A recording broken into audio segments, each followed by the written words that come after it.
Hello mga kabakons, welcome to my vlog. In this tutorial, please allow me to show you how to add an employee to the employer business account online, and also how to remove an employee from the list when they have been terminated from work. Here I will show you step by step kung paano po ito gawin. Please watch until the end of this video para mas madali nyo lang po itong sundan.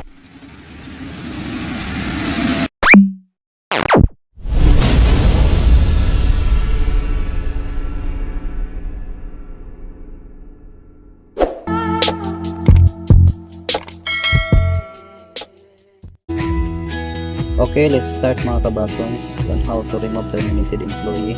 The first things to do is to open your internet browser on your computer.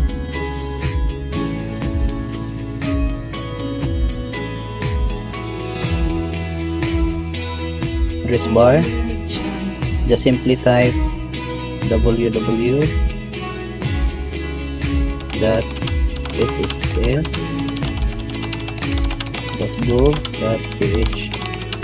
and hit enter.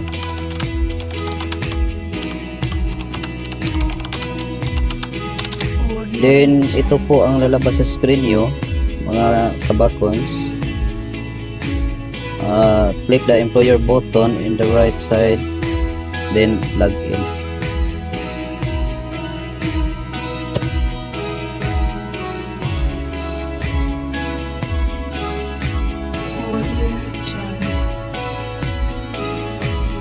Log in with your employer SSS account credential.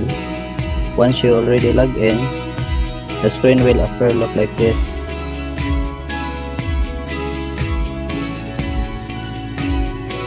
Close nyo lang po ito.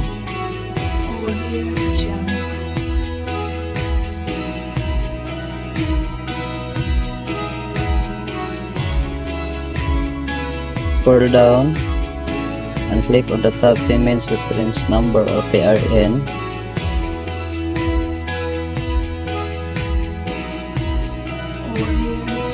Click the contribution.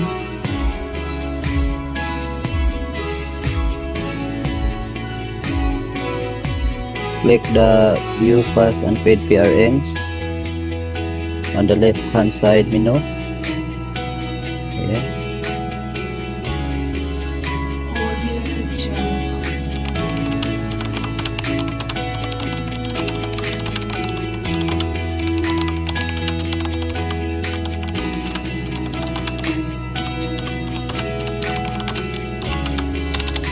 Click the Create SCCL for past applicable month.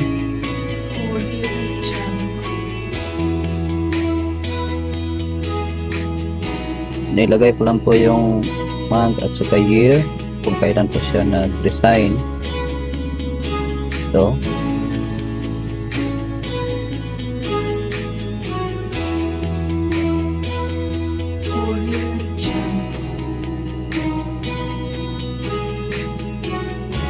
Locate the name of the resigned employee in the pencil icon found in the right hand side. The name of the resigned employee here. This one.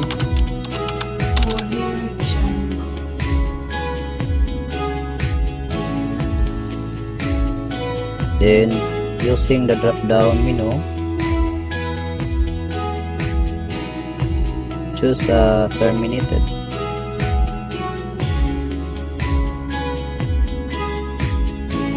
Then input the separation or resignation date of the employee.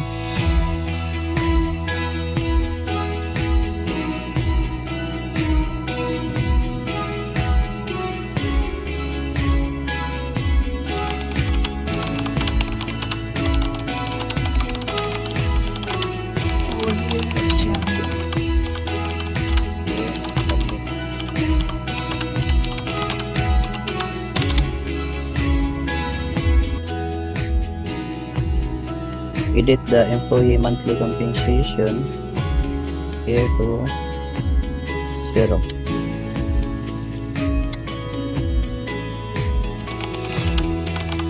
Yes. Save change button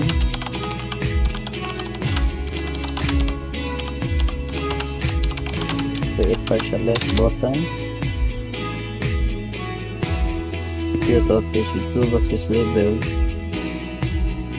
original list and partial collection list.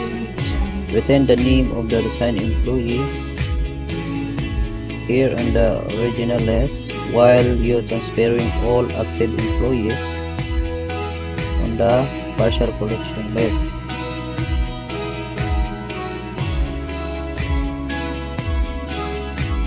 By clicking on the right pointing arrow.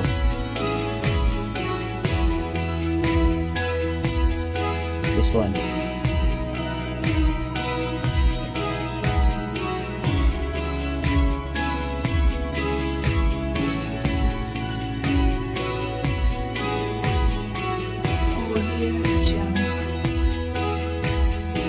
If you think all the information is correct, please click the I am done preparing my partial list. Check the box. Click the prepare partial list. Okay.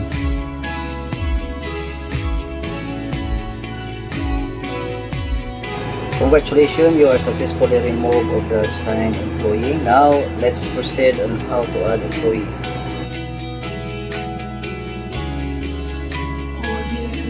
Scroll down.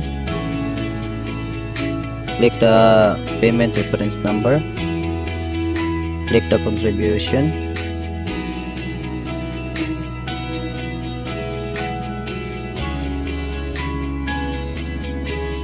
In the left hand side menu, click View Past and Paid PRMs.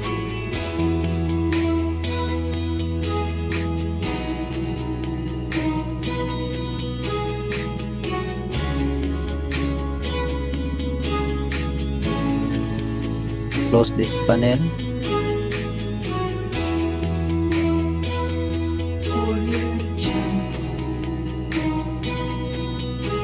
June 2020.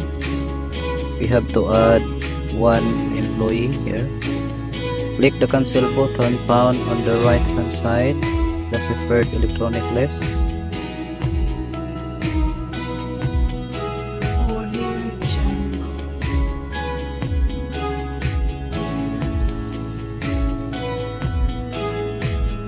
Just click the yes.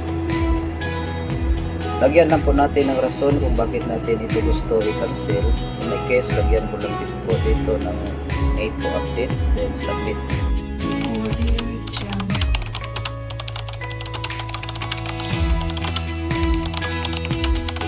Click submit.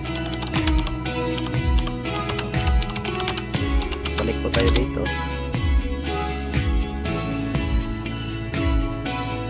Put the month and year is in the file that you can save earlier and submit. Click.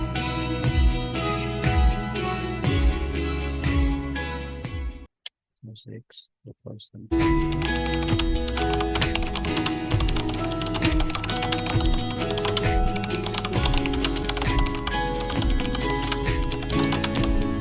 Then click the add record.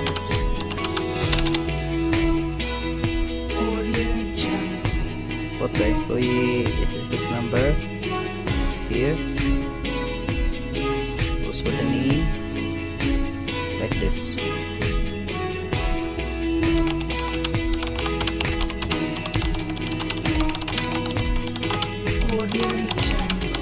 Hit nyo lang ang tab record.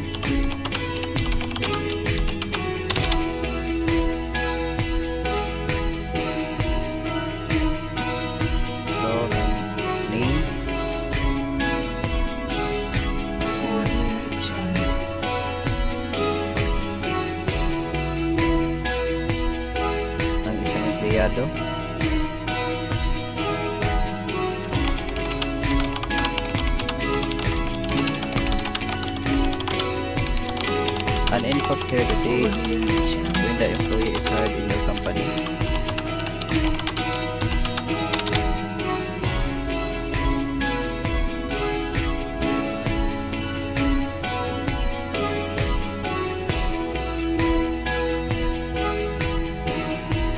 June 10, 2020.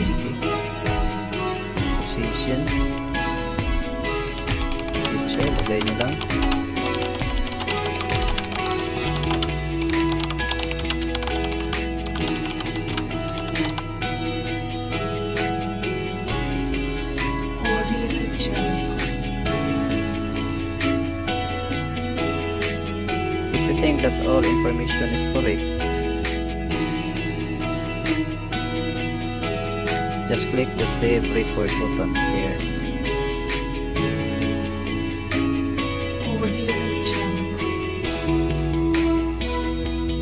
Next is to click create partial list here.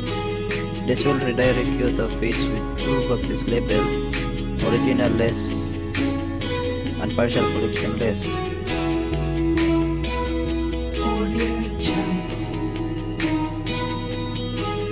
Transfer all active employees on the partial collection list by clicking on the right pointing arrow.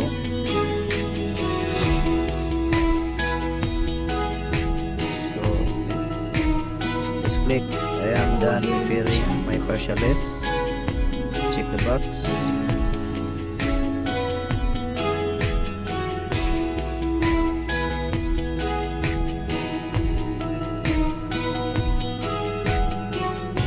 Then the prepare partial list button,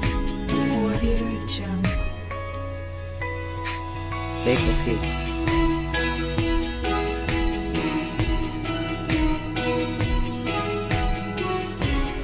Newly hired employee.